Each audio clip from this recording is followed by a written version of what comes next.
An unknown virus knocked out people over the ages of 13 with no cure.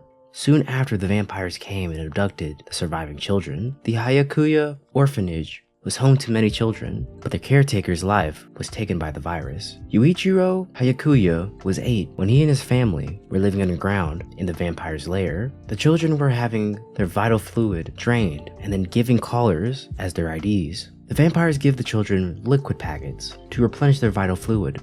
Yu squeezes the liquid coming out of it, claiming to never drink it ever again, while his brother, Mikaela Hyakuya, tells him it isn't a good idea to waste it. Yu hates the idea of being their livestock, nicknaming them as the Fangs. Mika doesn't see it as all that big of a negative, seeing that they still get to live with their families, and also that outside the virus is still going on, so they're unaffected down here. Yu throws his packet away at him, and Mika dodges it, but right behind them, 2 children are playing, drawing on the floor with chalk, with 2 vampires walking up behind them. The 2 vampires disregard the children, stepping on them, and proceeding just to walk. Yu sees this action and goes in to attack the vampires. Mika goes with him to try and help de-escalate the situation, but it's too late. One of the vampires picks him up and is planning to end Yu, but then in that moment, Farid, Bothri, and his followers walk in. Farid gets the other 2 vampires to let it go. Mika and Farid seem to be well acquainted with each other, talking rather familiar. Farid makes a suggestive remark for Mika to come to his mansion that night again, with Farid trying to do the same with Yu. Mika shields him while keeping a smile, while the 2 of them walk back to their home. Yu is mad that Mika butted in on the interaction with the vampires, claiming he had the creeps right where he wanted them. Mika points out how delusional he sounds right now, reminding him of the power discrepancy, then mentioning if Lord Farid wasn't around, that they would be in very serious danger. Yu is reminded about this, asking him how does he know Lord Farid. Mika explains he has a deal with the man and gives him vital fluid in exchange for some good food. Yu walks up to him and socks him upside the head after hearing this. On the roof, Yu lies there sulking. Their foster sister, Akane Hyakuya, comes to go check on him, asking if he got into an argument with Mika again. Akane wants to sit closer to Yu, with Yu against this. She reminds him that they're family now, so it's not weird. Yu responds with, he doesn't have a family. Akane reminds him of the first time they interacted with each other at the orphanage, and how he was very moody, like he is today. Yu goes back inside to have dinner with Akane, who's made curry with meat, and the rest of the children come in very excitedly to talk to Yu, as well as ask him where Mika's at, with only Yu knowing where he goes at night. Yu waits for him to come back home, telling him next time they'll trade his vital fluid to get the curry. The 2 of them eat. Mika hands Yu a fang sidearm with a map of the entire underground area. The map has all the exits. Mika has been searching for useful information and tools inside of Farid's mansion, boasting how he doesn't just give away his vital fluid for just anything, but promises that all ends today, telling him that they're gonna make their escape tonight, shocking the boy. Mika tells him not to worry about it, as he has all this planned out for them to leave tonight. Yu reminds him of the virus, and how it wouldn't even matter because of it still being around. Mika reminds him they're 12 right now, and they would have a full year to find a cure. Yu doesn't know what to make of all of this, with the plan sounding risky.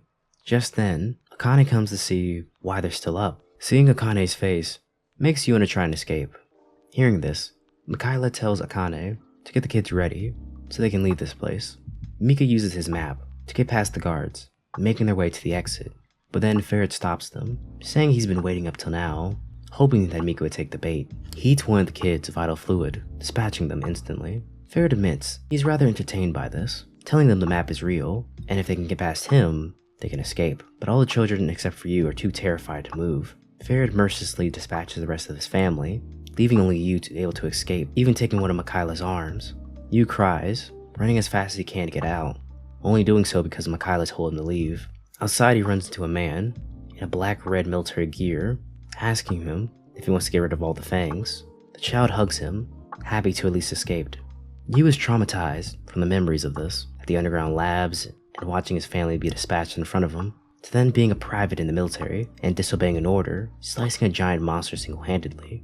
As punishment, he's suspended and put into a normal school. In the school, he's slacking off in class, where his teacher warns him that he'll be suspended if he keeps this up. Hirage Shinoa taps him on the back, telling him to pay attention in class, being his commanding officer, in disguise. She informs him any more trouble in school will keep his suspension active, as well as telling him Gurren wants him to make a friend in school, with his suspension remaining until he's able to do so. Shinoa diagnoses that he's acting this way because of the fangs taking away his family, with him afraid to get close to anyone else, in fear of losing them too. He tells both her and Guren that they can kiss his you-know-what before slamming the door.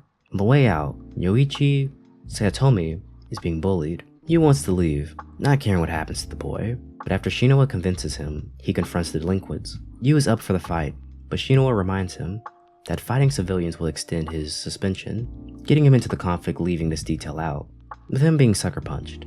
Yuuichi apologizes for what happened to him. Yu tells him not to apologize every 10 seconds they speak. The reason Yuuichi is running errands for this delinquent is because he wants to join the military, but he failed the entrance exam. But Yamanaka, being the leader, passed with high remarks, with a high enough score to join the Moon Company. But this information shocking Yu, since he wasn't even given the consideration to join them. Yuuichi also wants to get revenge on the Fangs for taking away his sister. Yu gives Yuuichi some advice, telling him that his sister doesn't want revenge, and that he shouldn't join the army just because of that. The boy takes this message to heart, but just then an explosion goes off. Shinwa tells them that she'll call the Moon Company, and that they should leave. Yu doesn't listen though, and goes back to the school, running to get his sword. Inside a classroom is an escaped vampire who's draining a student. Yamanaka is in the corner of the class, cowering. Yu goes to go fight the vampire, telling Yuuichi to rescue the girl and bring her to safety, reminding him that he's a soldier, but the boy confessing that he lied about this in order to be feared at the high school. Yu goes back to the vampire, facing them with a katana and slashing her. Right when she's about to gain her full power, Yuuichi tackles her. When she goes to make a strike on him, Yu shields him. The vampire woman charges at him, sending him through the window, several feet high, but through the fall, Yu is able to injure her. Still, the blow wasn't enough to end her. Luckily, Guren shows up, just the time to use his cursed weapon, where he disintegrates her. Guren admits he did a good job of minimizing the situation, but still, this won't lift his suspension on the army. With Guren having a no lone wolf policy, Shinwa finds that very amusing, seeing that he's the biggest lone wolf in the army. With Yu protesting the suspension, Yuuichi comes in screaming how glad he is that Yu is safe, hugging him and crying, but unknowingly knocking him out. Guren sees whatever the heck this is and agrees to the promise he made. In the hospital, Yuuichi and Shinoa wait for him and wake up. Later, Shinoa welcomes both of them into the Moon Company.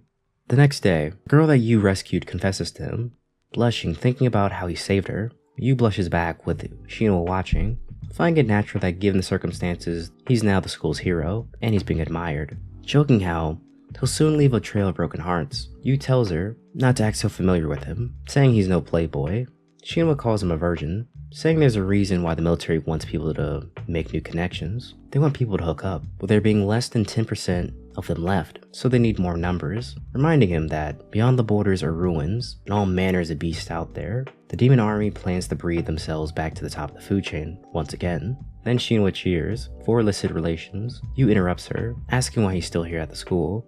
Shinwa tells him that she doesn't understand why he's asking her, saying that's not up to her to make, but to the colonel, but does tell him he's already being tested here at the school, and his training is being started. Yu asked her, what does she know about his desires? Shinwa responds with, she knows he wants power, summoning her demon scythe. Yu looks at it, wanting it, thinking he can defeat any vampire that challenges him with that scythe. Shinwa is disappointed by his answer, reminding him that he's going to be on a team. Yu then challenges her, the plans of taking her blade. After defeating him, Yu is confused. How is any vampire able to compete with her if she has that kind of weapon? She reminds him that the vampires won't be unarmed in hospital gowns, but prepared for battle. As they walk, Yuuichi is running away, asking for help. Behind him are the delinquents from the other day. The reason they're following him is because they want to be his disciples. Yamanaka recognizes that Shinoa is with them, and is afraid to tell her what exactly he wants. But the boys want help. Their friend was recently inside the Forbidden Zone, and Shinoa informs them that their friend's punishment has already been decided and determined, telling them to just forget about him. Shinoa, Yu, and Yuuichi go to the Forbidden Zone to investigate, revealing that the Forbidden Zone is actually just an old ghost story, but is also a training zone for cursed weapons, so any untrained civilian is probably being taken over by now.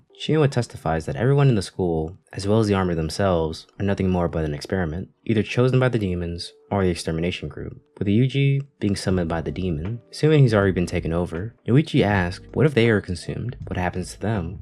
Shinoa paints a picture that's much worse than any vampire, wanting them to be properly trained before making a gamble. Yu tunes her out and walks straight in, saying this is what his family's been waiting for, with piles of swords around them. Shinoa warns him not to do something reckless and to just wait for the Moon Company. Yu admires the weapon. Jumping in, Shinoa stops him, telling him he'll be taken over by the weapon, saying he's too weak. The moment he touches the axe, she warns him that he'll be taken over, remarking about his high combat ability, but stating he has a weak heart, seeking revenge mostly. Yu feels challenged by this, handing his sword to Shinua and then running to the battlefield. He's able to defeat the beast, wielding the axe, but the moment he touches it, he's sent to his family dinner, forced to believe that this is the same thing as reality. But then he sees Mika again, realizing this isn't his real brother, and he's able to win versus the demon, waking up lying on the floor, breaking the spell without a contract. Yu asks if he gets to keep the axe, with Shinua telling him there are certain procedures into getting gear. Gurren for one will be the one to pick out his actual weapon, finding whatever suits him best, so he has to just be patient. Yu rubs in that he won again, and that he was able to defeat the problem before the Moon Company arrived. Shinua gets up, telling him that he'll be starting his training tomorrow, with also admitting that she doesn't exactly have the authority to make that promise. Back at the underground demon capital, Ferret signals to Mika, telling him that he'll soon be able to go outside, reminding him that Yu has been taken over and made a puppet of the dirty humans and their experiments. So that's where we're gonna leave off in today's video, and if you like today's video, here's another video just like it. As well as if you did like the video, make sure to subscribe to the channel. I'll be uploading more daily videos just like this one, so I'll see you next time.